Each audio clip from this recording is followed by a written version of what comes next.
Welcome to Family Gamer TV. I'm with Dan Greenwalt, Creative Director at Turn 10, and we've been seeing and hearing about Forza 5 this E3. So what stands out, what should people be aware of that's different in this Forza game?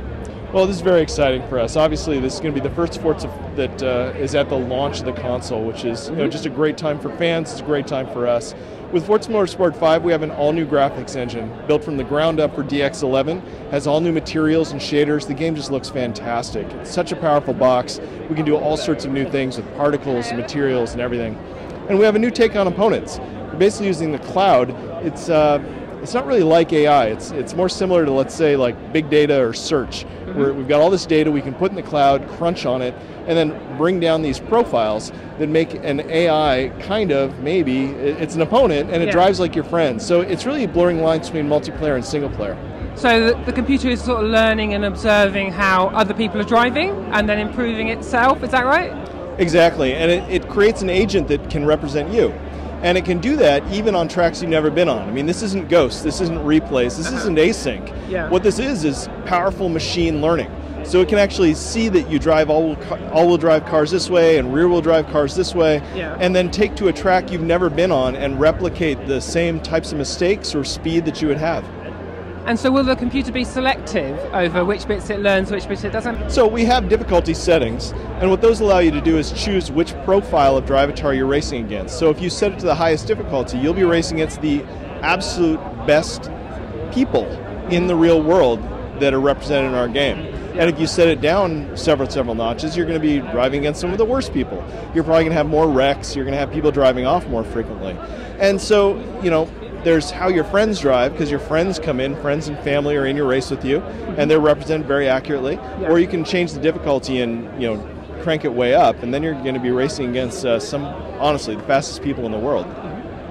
So if we sort of take a step back, maybe for people who haven't played many racing games, so obviously there's a whole range to choose from. How does Forza distinguish itself from like the upcoming Drive Club or Gran Turismo or maybe something like Burnout?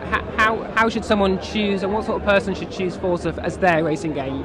Well, that's really been the philosophy of Forza, is to appeal to so many people. And we've done that by not compromising on our physics. I think a lot of games kind of choose to say we are sim or we are arcade.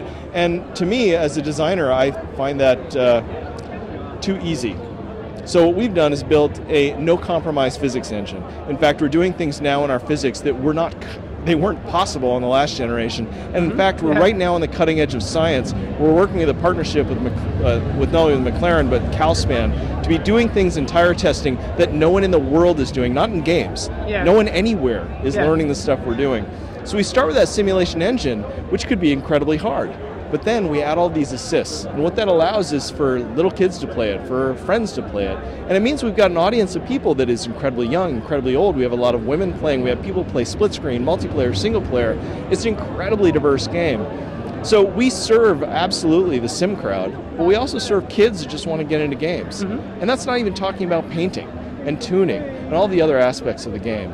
And I know that Kinect was quite a big part of previous Forza games. Is there anything that you're seeing in Kinect on Xbox One that's got you excited, or anything that's coming up? So I'm very excited about the stuff I've seen with Kinect. Incredibly cool technology going on in there. And the truth is, there's so much cool technology in Xbox One, gamers should be charging us creators to come up with the next big idea. We focus most of our energy on the cloud, because for me, the ability to offload physics, to offload AI and things like that into the cloud was this incredible area we could start innovating. But there's a place to innovate in Kinect, there's a place to innovate all over the program. Yeah, Forza Motorsport 5 is the launch title, and it's going to be native 1080p, 60 frames per second, right there, day one. And we talked about Kinect, but we also mentioned the new controller for the Xbox One, and I was trying it just now, and the sort of the feedback you get via the triggers, I presume that's something that you'll be taking advantage of? Yeah, we're actually one of the first teams to prototype that. That's a big part of who we are at Turn 10. We really like to prototype these new technologies.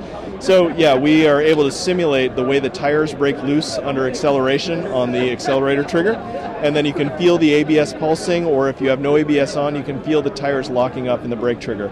It's really cool. It gives you a very kind of three-dimensional feeling of feedback, because we also have the chassis rumble in the actual controller. So you have not only the rumble in the triggers, but the rumble in the actual controller itself. So do you think that's going to be get people back to playing with the controller? Maybe if they've played with a wheel or if they've played with Kinect, is that going to be a draw for them? You know, the truth is, what I found is we have a very diverse group of people, and I'm not trying to turn controller people into wheel people, and I'm not trying to turn wheel people into controller. I don't want to turn painters into racers, and I don't want to turn racers into painters. I want painters to have a home. And I want people to play third person to play third person. If you like cockpit, we've got that too. So I actually want to make the controller experience fantastic for people who love controllers, and make the wheel experience fantastic for people who like wheels. But I'm not looking to change who they are. I want them to enjoy the game the way they like to enjoy it. Yeah, great. Well, I can't wait to play Forza. Thanks for your time. Absolutely. Thank you. Cheers.